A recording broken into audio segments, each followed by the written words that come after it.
There's an expression that I've said on this podcast many times, but I'll say it again, is that hard times create hard men.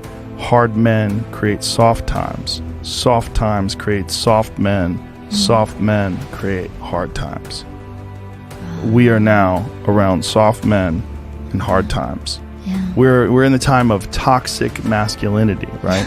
Where you could be toxically male, and then if you're suppressing masculinity, you're going to bring on hard times. It doesn't mean masculinity doesn't mean you're mean. It doesn't mean you're angry. It means strength. Yes. It means discipline. It means the ability, like you need a military. And if you don't think you need a military, you need to go and pay attention to the rest of the world, because there's militaries all over the world that are doing horrific things. If you don't have a military in this country that can combat that and at least act as a deterrent to them doing things, you're going to get taken over. That's what's happened. I mean, look what's happening to Hong Kong, right? I mean, this is a city that essentially doesn't have a military, and they were a British colony for a long time, and they gave it back over to China, and they were kind of acting like they were independent until recently. And during the pandemic, they ramped it up, and it's gotten even worse. It's exactly what we talked about. You can't be weak.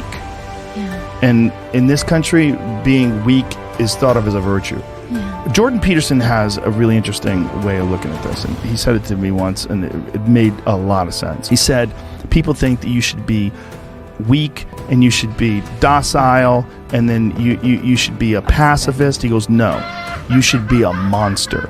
He said, you should be a monster, you should be ruthlessly ambitious, and then learn how to control it.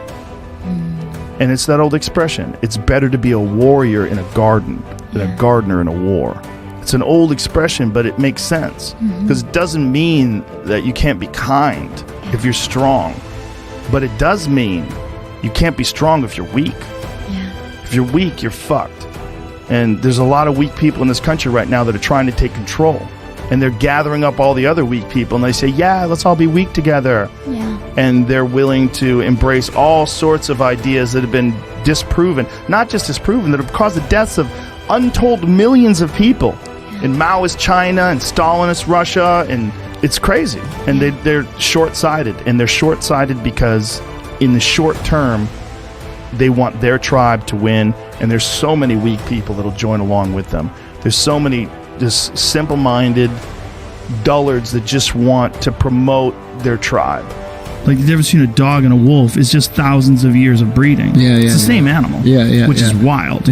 My dog Marshall, sweet as fucking hell. Everybody's his friend. But he's an ancestor of a wolf. They've turned him into this thing through thousands of years of breeding. Is that what just they're doing like to they're us? trying to do to men.